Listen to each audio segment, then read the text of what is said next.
Alright,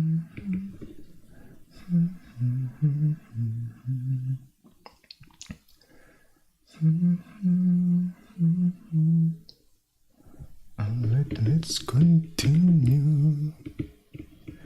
Let me open the table of content first. Okay. Alright. We are still in chapter 26. Concurrency and introduction. Okay, let's take a look at this section. The heart of the problem. Right. Let me open that.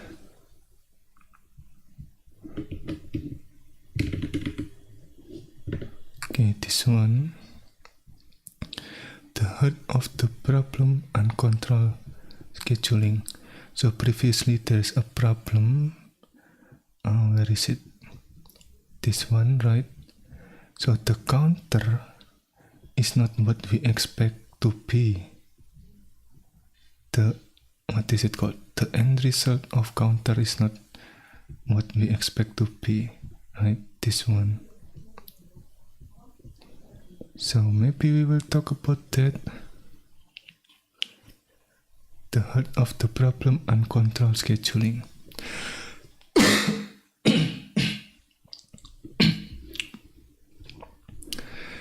To understand why this happens, we must understand the code sequence that the compiler generates for the update to counter. We must understand the code sequence that the compiler generates for the update to counter. In this case, we wish to simply add a number 1 to counter. Okay, thus the code sequence for doing so make look something like this in x86 architecture. Okay, this one. Alright.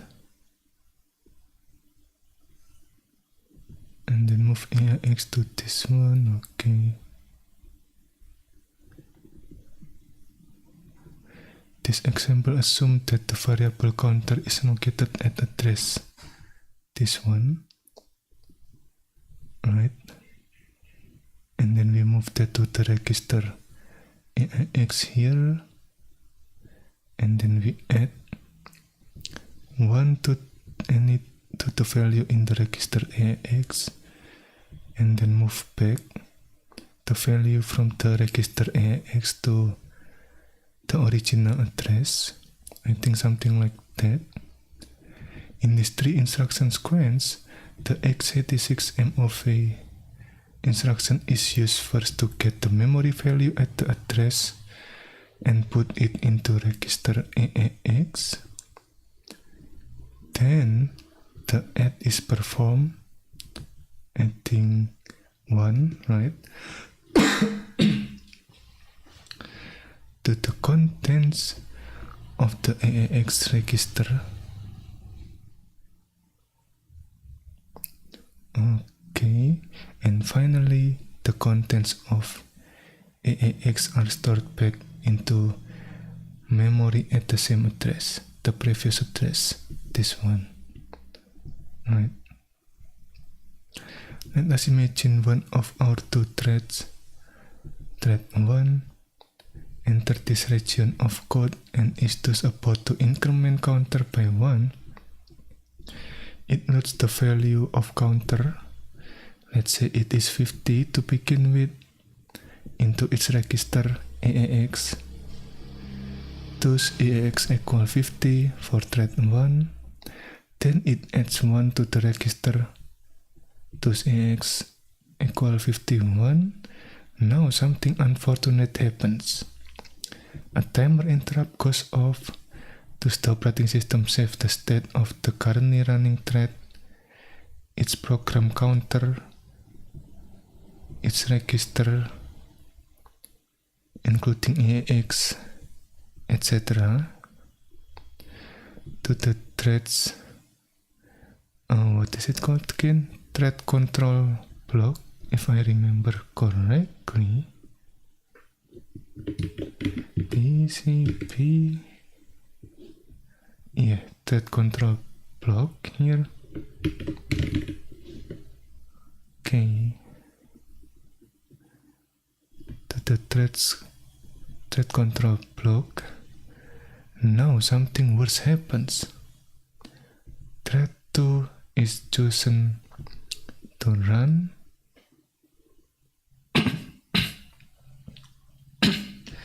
and it encounters the same piece of code.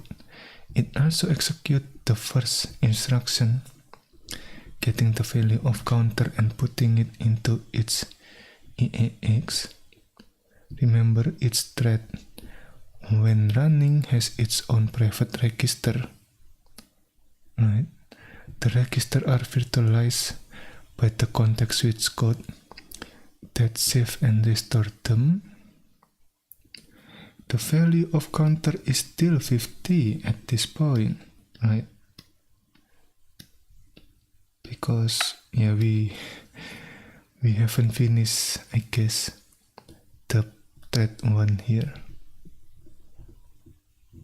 So the counter haven't been updated yet.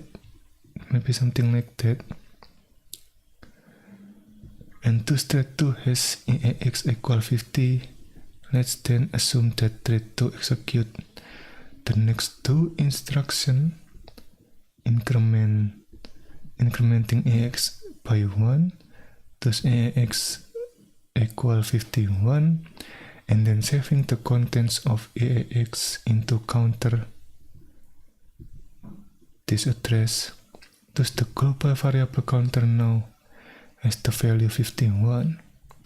Finally, another context switch occurs to interrupt again, right? Or maybe, yeah, maybe to interrupt, maybe not. But anyway, another context switch occurs. That one resumes running. Recall that it had just executed the MOV and add, and is now about to perform final MOV instruction. Recall also that previously EAX equal 51. Thus the final MOV instruction execute and save the value to memory. The counter is set to 51 again. Put simply, what has happened is this: the code to increment counter has been run twice, but counter, which has started at 50, is now only equal to 51. A correct version of this program should have resulted in a variable counter equal to 52, I mean. Okay, right. Let's look at a detailed execution trace to understand the problem better. Assume for this example that the above code is loaded at address 100 in memory. Like the following sequence. Note for those of you used to NICE, RISC like instruction set.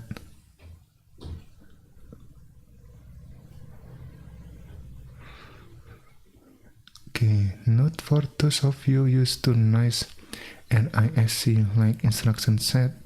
AKT6 has variable length instruction. This MOV instruction takes up 5 bytes of memory and to add only 3.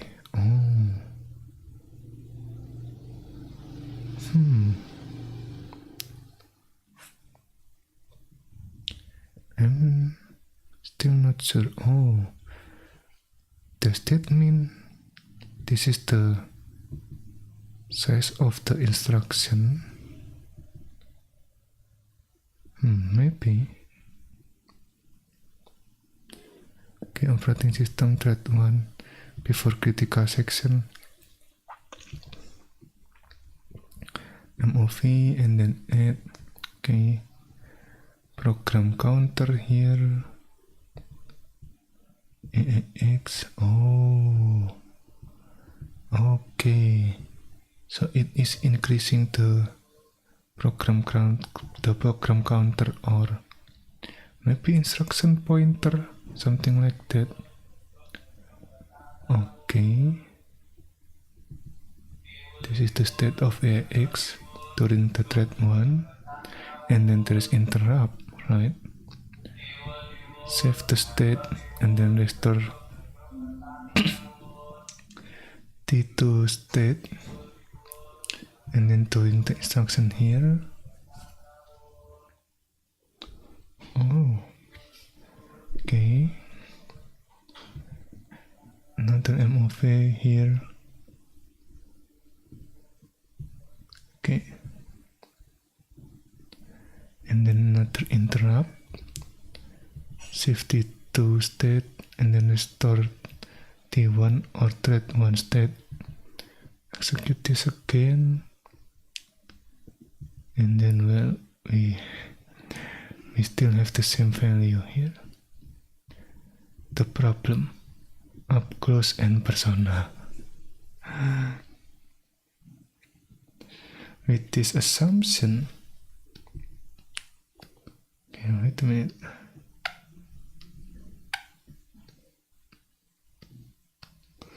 Assume for this example that the above code is noted at the trace 100 in memory, like the following sequence. Okay, this one.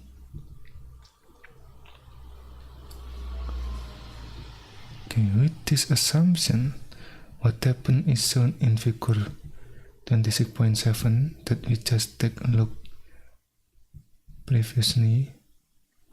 Page 10. Assume the counter start at value 50 and trace through this example. To make sure you understand what is going on, what we have demonstrated here is called a race condition, or more specifically a data race. The result depends on the timing of the code's execution. With some bad luck, that is context switches that occur at untimely points in the execution, we get the wrong result. In fact, we may get a different result each time. Thus, instead of a nice deterministic computation, which we are used to from computers, we call this result indeterminate, where it is not known what the output will be, and it is indeed likely to be different across runs. Okay, indeterminate.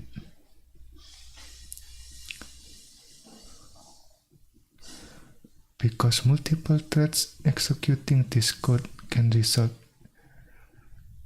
in a race condition, we call this code a critical section.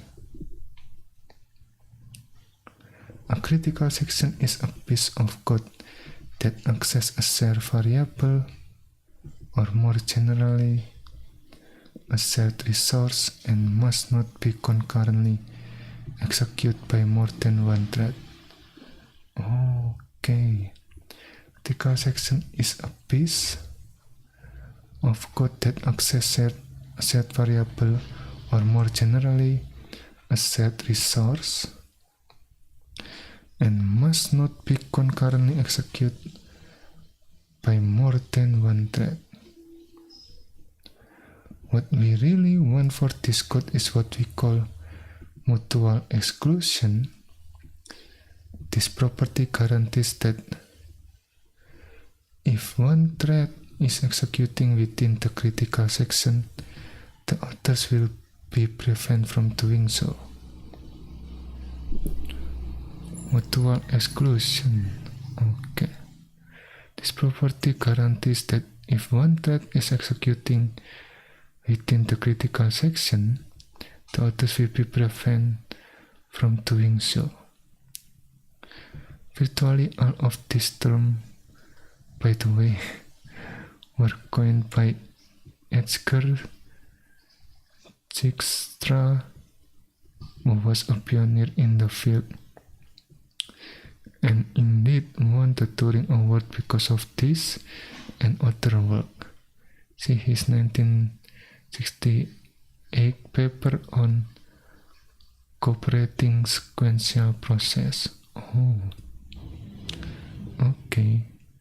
For an amazingly clear description of the problem. We will be hearing more about Dijkstra in this section of the book.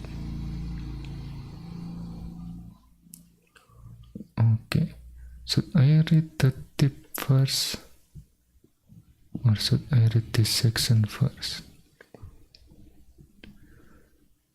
Oh, maybe read the tip first, I guess.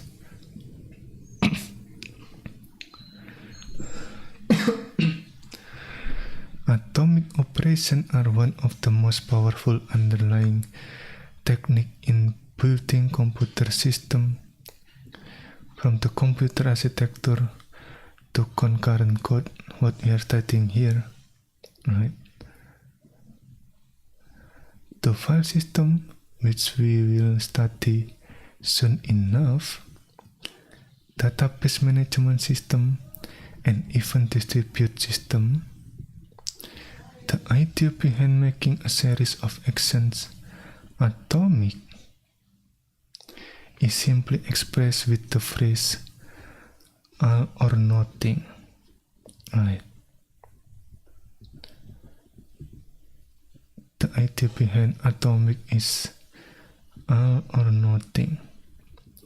It should either appear as if all of the actions you wish to group together occur, or that none of them occur, with no in-between state visible.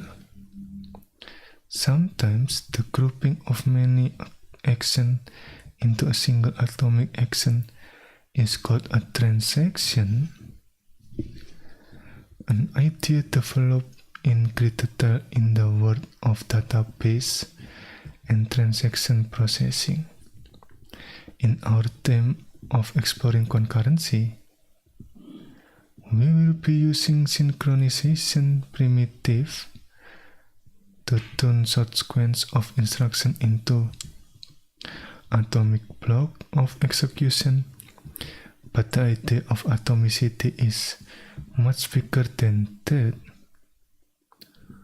So, okay, synchronization primitive to turn short sequence of instruction into atomic block of execution, but the idea of atomicity is much bigger than that, as we will see.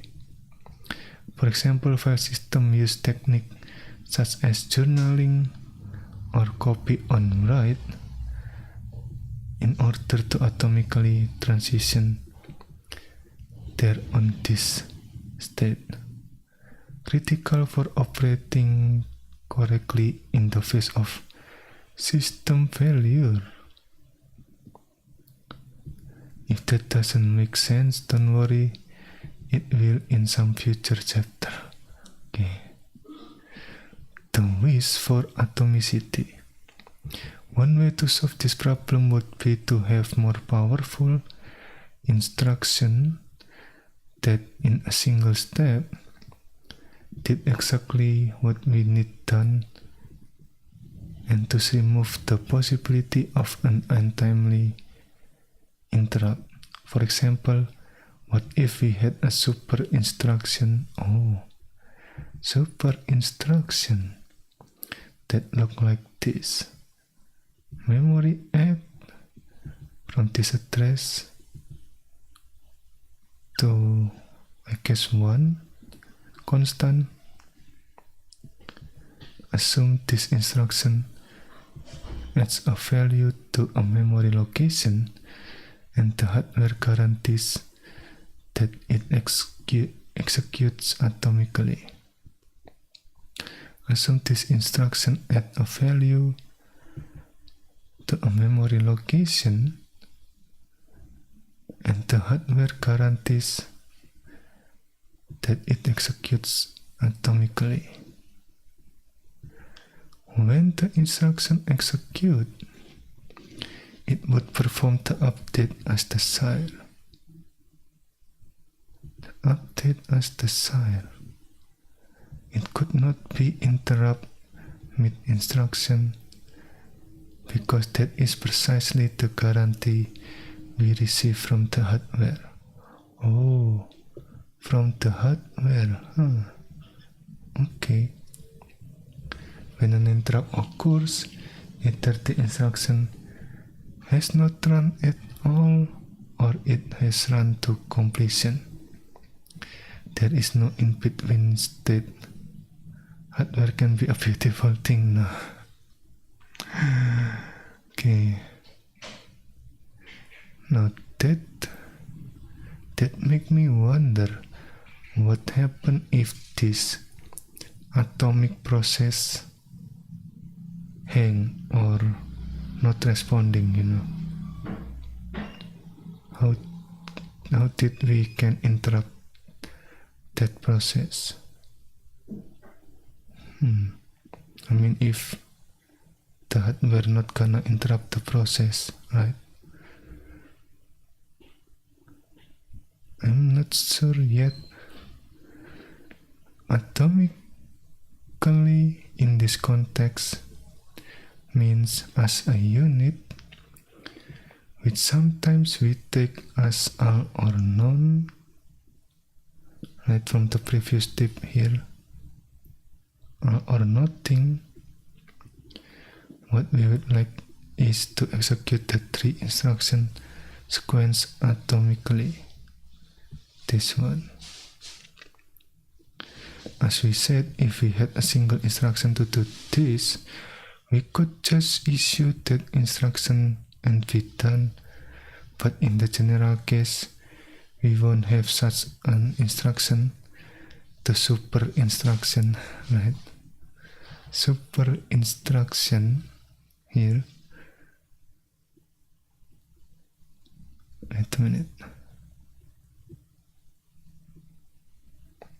Imagine we were building a concurrent V3 and wish to update it.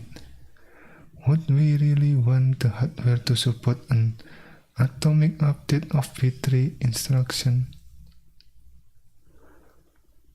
Probably not, at least in a sane instruction set.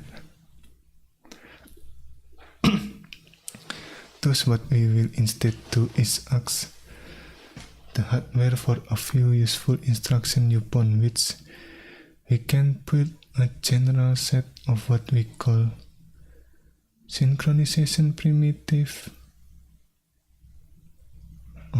Okay. A general set that is called synchronization primitive.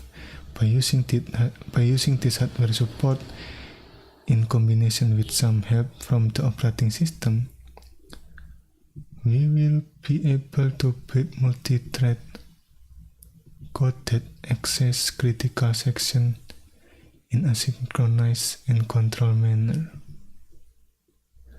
and thus reliably produce the correct result despite the challenging nature of concurrent execution. Pretty awesome, right? Okay. In combination with some help from the operating system, we will be able to build multi-thread code that access critical section in a synchronized and controlled manner, and thus reliably produce the correct result despite the challenging nature of concurrent execution. Okay. This is the problem we will study in this section of the book.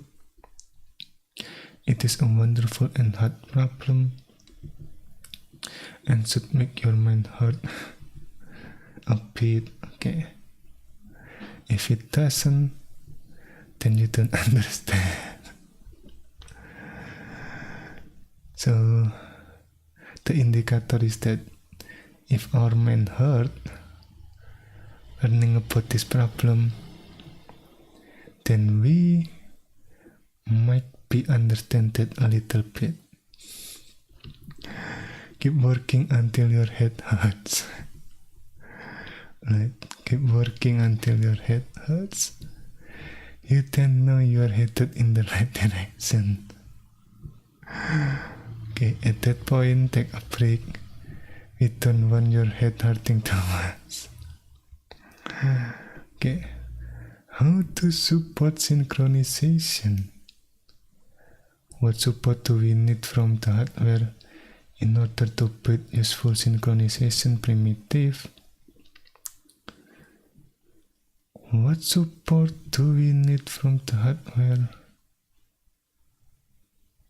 in order to build useful synchronization primitive? What support do we need from the operating system? How can we build this primitive correctly and efficiently? How can program use them to get the desired result? Okay, one more problem. Waiting for another.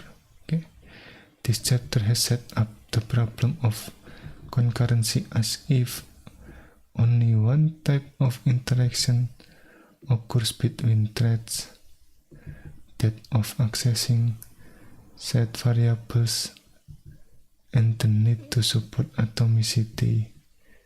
For critical section, I set up the problem of concurrency as if only one type of interaction occurs between threads, that of accessing set variable, and the need to support atomicity. For critical section, as it turns out, there is another common interaction that arises where one thread must wait for another to complete some action before it continues. This interaction arises, for example, when a process performs a disk input-output and is put to sleep. When the input-output completes, the process needs to be roused from its slumber so it can continue. Thus, in the coming chapter, we will be not only studying how to build support for synchronization primitive to support atomicity, but also for mechanism to support this type of sleeping or waking interaction that is common in multi-thread program. Mechanism to support this type of sleeping or waking interaction that is common in a multi-thread program. If this doesn't make sense right now, that is okay. It will soon enough when you read the chapter on condition variable. Okay, if it doesn't by then, well then it is nice, okay. And you should read the chapter again and again until it does make sense. Aside key concurrency term. Okay. Key concurrency term, critical section, race condition, indeterminate, mutual exclusion. Oh. So the book, what is it called? Make some kind of summary, I guess, for the concurrency term. Nice. Okay, these four terms are so central to concurrent code that we thought it would well to call them out explicitly. See some of Dijkstra early work for more details. A critical section is a piece of code that accesses a set resource, usually a variable or data structure. A race condition or data race arises if multiple threads of execution enter the critical section at roughly the same time, but attempt to update the set data structure, leading to a surprising and perhaps undesirable outcome. An indeterminate program consists of one or more race conditions. The output of the program varies from run to run, depending on which thread run when. The outcome is thus not deterministic, something we usually expect from computer systems. To avoid these problems, threads should use some kind of mutual exclusion primitive. Doing so guarantees that only a single thread ever enters a critical section, thus avoiding races and resulting in deterministic program output. Okay, summary. Why in operating system class? Before wrapping up, one question that you might have is, why are we studying this in operating system class?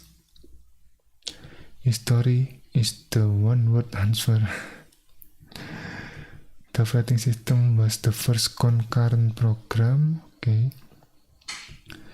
and many techniques were created for use within the operating system. Later, with multi-thread process, application programmers also had to consider such things. For example, imagine the case where there are two processes running. Assume they both call write to write to a file and both wish to append the data to the file. That is, add the data to the end of the file, thus increasing its length. To do so, both must allocate a new block record in the inode of the file where this block lives and change the size of the file to reflect the new larger size. Among other things, we will learn more about files in the third part of the book, because an interrupt may occur at any time. The code that updates the set structure, for example a bitmap for allocation or the file's inode, are critical sections. Thus, the operating system designer, from the very beginning of the introduction of the interrupt, had to worry about how the operating system updates internal structure. An untimely interrupt caused all of the problems described above. Not surprisingly, page table, process list, file system structure, and virtually every kernel data structure has to be carefully accessed with the proper synchronization primitive to work correctly. Okay, this is the reference. Solution of a problem in concurrent programming control. Okay, by Dijkstra, pointed to as the first paper of Dijkstra's, where he outlined the mutual exclusion problem and a solution. The solution, however, is not widely used. Advanced hardware and operating system support is needed, as we will see in the coming chapter. Cooperating sequential process. Okay, Dijkstra has an amazing number of his old papers, notes, and tough record for posterity. Okay, on this website at the last place he worked, the University of Texas. Much of his foundational work, however, was done years earlier while he was at the Tennessee High School Edshoven, including this famous paper on cooperating sequential process, which basically outlines of the thinking that has to go into writing multi-thread programs. Okay, Dijkstra discovered much of this while working on an operating system named after his school, the operating system, ZTHA, and not like the word the. Okay, let's try this again. The THA operating system. Okay, transaction processing concept and techniques. This book is the Bible of transaction processing, written by one of the legends of the field, Jim Gray. It is for this reason also considered Jim Gray's brain dump, in which he wrote down everything he knows about how database management systems work. Sadly, Gray passed away tragically a few years back, and many of us lost a friend and great mentor, including the co-authors of said book, who were lucky enough to interact with Gray during their graduate school years. Okay, Atomic Transaction, a nice text on some of the theory and practice of atomic transaction for distributed system. Perhaps a bit formal for some, but lots of good material is found herein. What are race conditions, some issues and formalization? An excellent discussion of the different types of race found in concurrent program. In this chapter and the next few, we focus on data race, but later we will broaden to discuss general race as well. Okay, advanced programming in the Unix environment. As we have said many times, buy this book and read it in little chunks, preferably before going to bed. This way you will actually fall asleep more quickly. Okay. Fall asleep more quickly. More importantly, you learn a little more about how to become a serious Unix programmer. Okay. Alright, we have the homework simulation here. Hello. Isolated learner. Out banget. Okay, welcome. Hello, Andra Wines. IT assemble. Well, I'm also still learning assembly, so I'm not sure if I can teach assembly yet, but yeah. Okay, I think, let's explore this on the next session. How different thread interleaving either cause or avoid race condition. Yeah, let's take a look at this simulation on the next session. It looks like there are a lot to explore there. Okay, so I guess that's it for now. Thank you for watching and see you next time. Bye bye.